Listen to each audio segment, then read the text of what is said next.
a region tour with the expectation that tomorrow we'll be in Siaya, Kisumu, and then go back to Nyamira, where we were unable to do last week.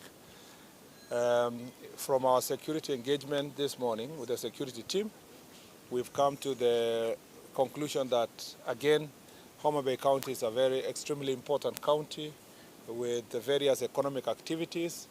It is the county with the largest largest size of the lake that is on part of Kenya, Lake Victoria in Kenyan side. So it has a very long lake stretch, and we appreciate the fact that we have this because it informs the economic activity, that the main economic activity here, which is fishing. And a lot of work has been done by the government of Kenya to invest in the fishing sector, landing bays,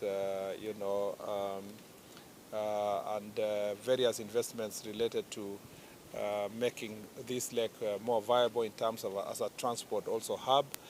And so the piers that has been built here and others that are being worked on, we appreciate the investment that the government is putting in the fishing sector. And but also there lies challenges that we have as a result of these economic activities. We need greater presence of the security team at the lake. So of great concern for us is the strength that we have in the Coast Guard plus the Border Patrol Unit. There is an ongoing procurement process for modernization, and we have agreed that we need more boats to man the lake. We appreciate also His Excellency's engagement with President Museveni on the joint management of the Lake Victoria, and from an East African perspective, that will resolve many other issues in terms of competition, the fighting over borders, and the issue of harassment of fisher folks. And that is an issue that we continue to follow. There has been a great improvement with the establishment of Coast Guard, but there is need to be greater presence. It's not enough to have Border Patrol Unit in Muru Bay. We also want to have a presence in Sena and other parts of the lake. This is a discussion that, we've already had in Busia. I'm sure it will come up tomorrow in Siaya and Kisumu later. The second issue is that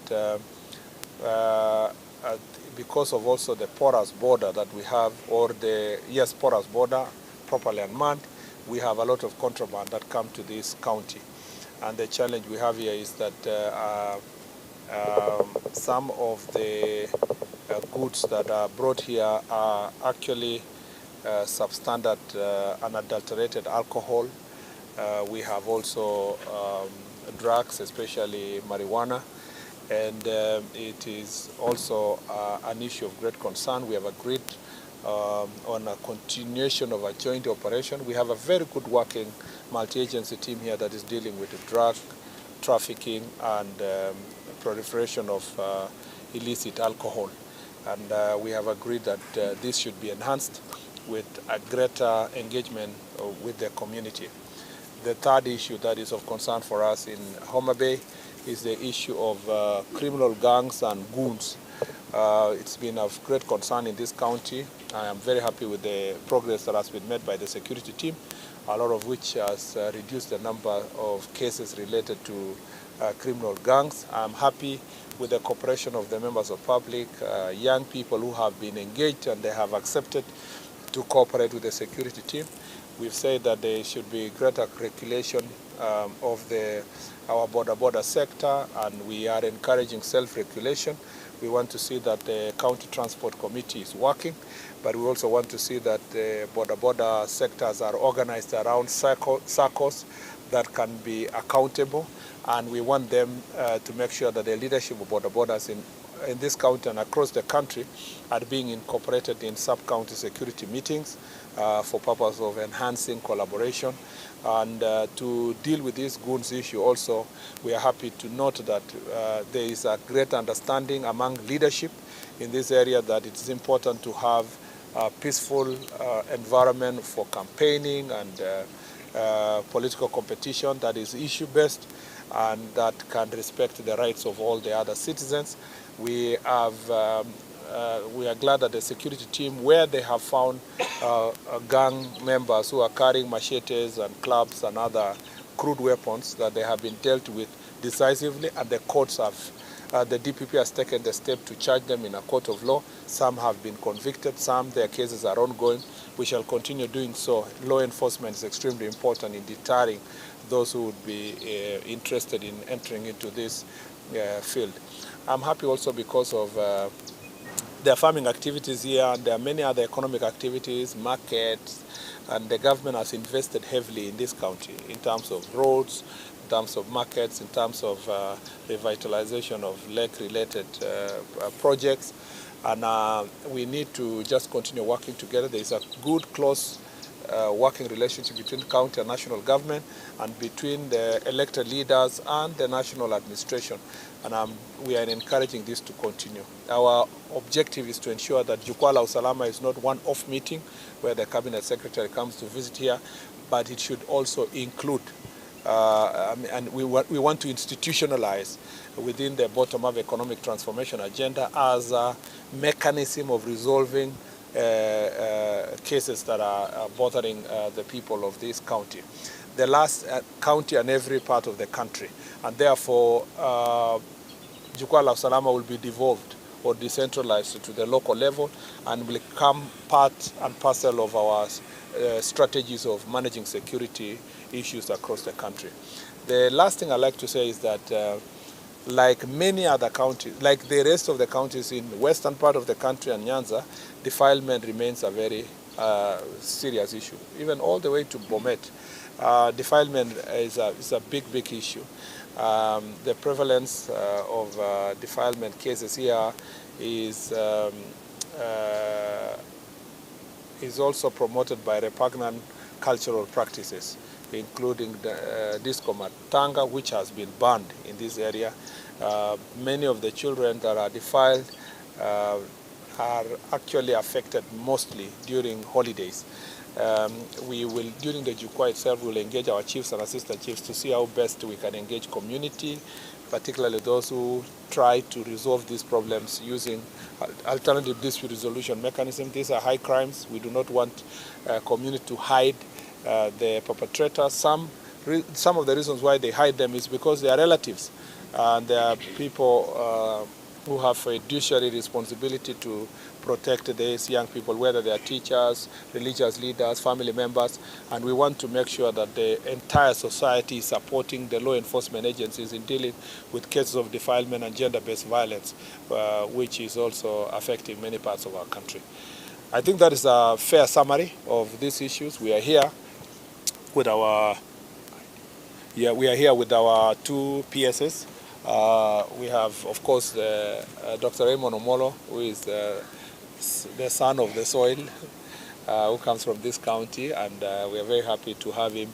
And as a ministry, we are lucky to have him as part and parcel of our security architecture, and he's been doing a good job previously with His Excellency the Deputy President, and when I joined the ministry, we have had a very wonderful working relations, and we have also our PS for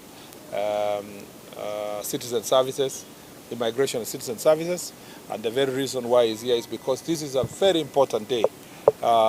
It is Global Identification Day. Is it called Identification Day? Yes, Identification Day. Yeah, and this is celebrated globally. And after this, we are going to 1 hour before we start our Jukwaa process to celebrate this National ID Day. There are so many people. It's estimated that over 1 million people in Kenya of adult age, and I'm not talking about those who have just turned 18, 19, 20. I'm saying people who are 30, 40, who have not taken ID. It's estimated that over 1 million people are just living within Kenya without ID. Therefore, they cannot be employed, they can't get share, they cannot vote. There are so many rights they don't exercise, and the benefits they don't get from their own country because they don't have national ID. And it's important that we emphasize this fact and ask many Kenyans to work together to make sure that everybody gets their is identified so that they can get right services. the discussion we are going to have with chiefs and assistant chiefs, who are actually the chiefs are the ones who play a critical role in recommending persons for identification, is that this exercise, they must walk around all their locations to identifying these people and helping them access these services, including those who are vulnerable, like persons with disabilities. Some of them are just being hidden by family members and they are not recognized and identified, and they could have as easily benefited from the support that government extends to persons with disabilities. So, and I think that is all. That is enough for now, because we have a lot of content that will come from the next two forums. And but of course, I'm happy to take questions, like three questions. Yeah, introduce yourself and media house. My name is Eric Oneko. Okay. You talked about security today. There has been a public outcry over security harassment by the Kenya Police. Yes. Then number two, there has been assault and attack publicly to particular members of the police. A case yesterday, one of us was assaulted and attacked. Maybe as a security. Let me start with the one for attacking journalists. This is the very problem we're dealing with of goons and gangs. And it was a very unfortunate situation that some of government officials have been implicated at the county level. We appreciate the fact that the governor has taken administrative action. And the other enforcement-related actions are ongoing. And as I said earlier, this kind of cooperation is really welcomed when the leaders are recognizing that gangs and goons are not useful for our security and for our development and also for our politics. And we will continue taking very firm action against this. This is not an isolated case for Homabay. It's happening across. In Kisii, for example, we were told that even the gangs had a particular place where they pick people and torture them. And so we will be taking very stern legal action, arresting these people and taking them to court. And we continue requesting for cooperation of our judiciary to make sure that they get severest punishment and the trials are expedited so that people can get justice. On the question of beach, we continue having many challenges, by the way. The BMUs are really helping us. The beach management units are helping us in security operation and manning the lake and so forth. But we also have challenges because those are the areas where contrabands are being brought in, and including drugs. And therefore, what is called harassment sometimes is when the Coast Guards take very stern action. But and we need to improve that support. So maybe we need meetings between the fishermen and the law enforcement agencies along the lake, and we need understanding and cooperation from the beach management unit and members. But of course, where cases are verifiable of unjustified use of force, where people are asking for bribes, or any illegalities committed by law enforcement agencies, we encourage members of public to report them, either to the IG or the higher command, or also to IPOA, because we have a responsibility. There is a civilian oversight insofar as the action or inaction on the part of the police. Two more, if there is any. I have a question. No. My name is Jukwaa La Usalama. I work at KBC. A while back,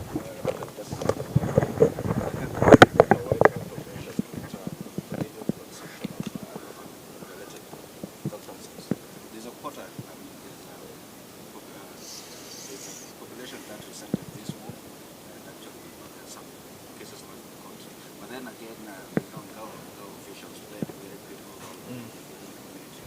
Probably we want to mention that some of your assessment on how the community is responding to these measures.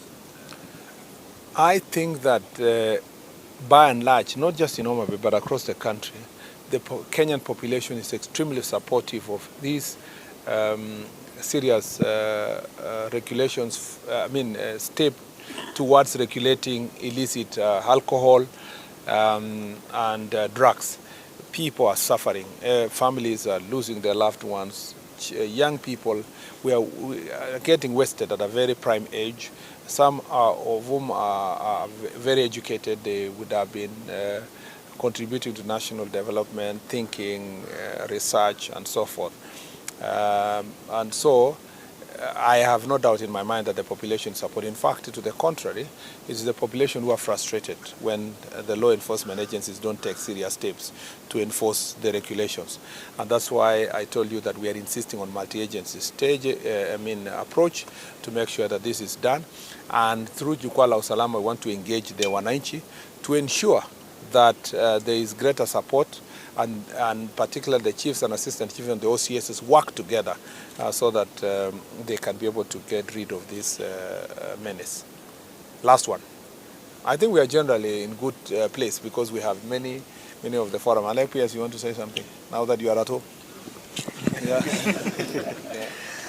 No, Waziri, I think we are looking forward to engage the people of Homabay at the Jukwaa La Usalama forums, but also most importantly, just to re-emphasize the fact that it's a World Identification Day, and there's a huge population, even in Homabay, of people who ordinarily should be having identification. And identification is not just the one you attain at age 18, even for those who are disabled, as well as the children. Not all children are being born in health facilities. Of course, the county government has done quite a bit to try and address that gap. Then maybe lastly is just the need for more collaboration between the leaders and the people so that we address some of the security concerns. There's already a lot of investment that the government is putting on or putting up in Homabay. There are roads that are being done.